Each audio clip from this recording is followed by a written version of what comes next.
জয় গুরু, জয় গুরু, জয় গুরু। নিগম ঠাকুর শ্রী নিগমানন্দদেব চ্যানেলে নিগম পরিবারের প্রত্যেক সদস্য শিষ্য ভক্তদের জানাই আমার অন্তরে অন্তঃস্থল থেকে জয় গুরু, জয় গুরু, প্রীতি, শুভেচ্ছা। আজও আমি তোমাদের সামনে উপস্থিত হয়েছি সেই ঠাকুরের কিছু কথা নিয়ে, ঠাকুরের অনুভব নিয়ে, ঠাকুরের পার্শ্বদের অনুভব নিয়ে। তবে প্রথমে জানাই আমার প্রাণের দেবতা শ্রী শ্রী ঠাকুর মহারাজের চরণে অনন্ত অনন্ত কোটি ভক্তি বিনম্র প্রণাম। আমার মাতা ঠাকুরানী মা সুধাংশুবার চরণে রইল আমার অন্তরে অন্তঃস্থল থেকে ভক্তি বিনম্র প্রণাম। সাধু সন্ন্যাসী অন্তেবাসী সকলকে রইল আমার এই অভাগিনীর সশ্রদ্ধ ভক্তি বিনম্র প্রণাম। আমার ভাই বোন মাতা পিতা সবাইকে রইল আমার প্রণাম এবং জয়গুরু সম্ভাষণ। আজ আমি তোমাদের সামনে পাঠ করব ঠাকুরের গুরুগিরির অনুভব। ঠাকুর যখন প্রথম গুরুগিরি শুরু করেন তখন তার অনুভব কেমন হয়েছিল, তার গুরুর প্রতি মা সুধাংশুবালার প্রতি কেমন তার অনুভব হয়েছিল, সেইটাই আর্য তর্পণ থেকে আমি পাঠ করে শোনাব। গুরু সচ্চিদানন্দের অনুমতি নিয়ে সাধক শ্রী শ্রী নিগমানন্দ প্রথমে এক বাঙালি দম্পতিকে দীক্ষা দিলেন। মা সুধাংশুবালার আরাধ্য কর্ম এতদিনে সম্পন্ন হলো। মা সুধাংশুবালার অন্তর্ধ্যানের মধ্য দিয়েই যার সূচনা হয়েছিল। সদ্গুরু নিগমানন্দ দেবের গুরুগিরি প্রতিষ্ঠার পরই তার সমাধি ঘটল। সদ্গুরু শ্রী শ্রী নিগমানন্দ দেবের গুরু রূপে প্রতিষ্ঠিত হওয়ার পেছনে তার সমস্ত সাধনার কথা জানলে আমরা শ্রী শ্রী ঠাকুরকে চিনতে পারব। গারোহিলের কুঁড়ে ঘরে বসে তিনি সর্বধর্ম সমন্বয়ের চিন্তায় মেতে ওঠেন।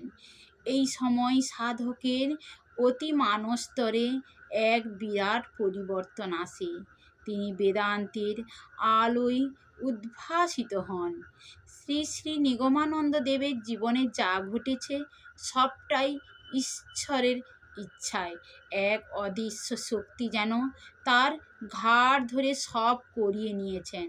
মাতৃমন্ত্রে দীক্ষিত সাধক তাই প্রেমিক গুরু উৎসর্গ করে পত্র লিখেছেন।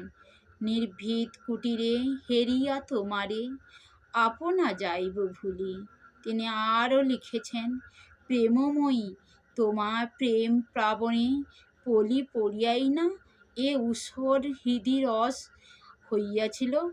আমি অন্ধকার মাঝে দিশেহারা হইয়া ঘুরিতেছিলাম। তুমি না প্রথমে প্রেমের আলো জ্বালিয়ে হৃদয়ে দেখাইয়া দিয়াছিলে। তুমি গুরুরূপে এ সুপ্ত প্রাণে প্রেম বীজ উপ্ত করিয়াছিলে। সেই বীজে বৃক্ষ জন্মিয়া কিরূপ ফল ফুল প্রসব করিতেছে তাহার নিদর্শন স্বরূপ এই প্রেমিক গুরু পুস্তকখানি তোমার উদ্দেশ্যে নিবেদন করিলাম। ভারতীয় শাস্ত্র অর্থাৎ বেদ, উপনিষদ, গীতা, ভাগবত ইত্যাদি গ্রন্থ পাঠ করে আমরা জানতে পারি যে 4 যুগে ঈশ্বর উপাসনার পদ্ধতি এবং কর্মপন্থার পার্থক্য থাকলেও সত্য উপলব্ধি ও সত্য গুণযুক্ত কর্মেই যে ঈশ্বরকে পাওয়া যায় এটা সব যুগেই প্রমাণিত ছিল।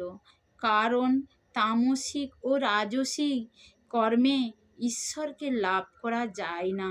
সাত্ত্বিক কর্মই ঈশ্বর লাভের একমাত্র উপায়। তার গুরুই ঈশ্বর লাভের কর্ণধার। তাই গুরুর নির্দেশ পালন করাই বর্তমান যুগের একমাত্র পথ।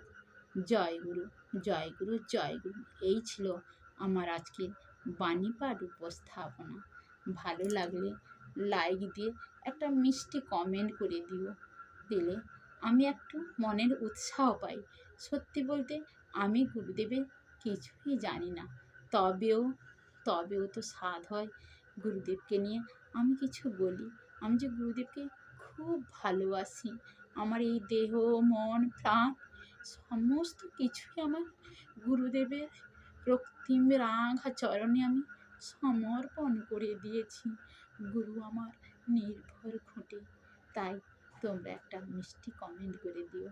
জয় গুরু, জয় গুরু, জয়।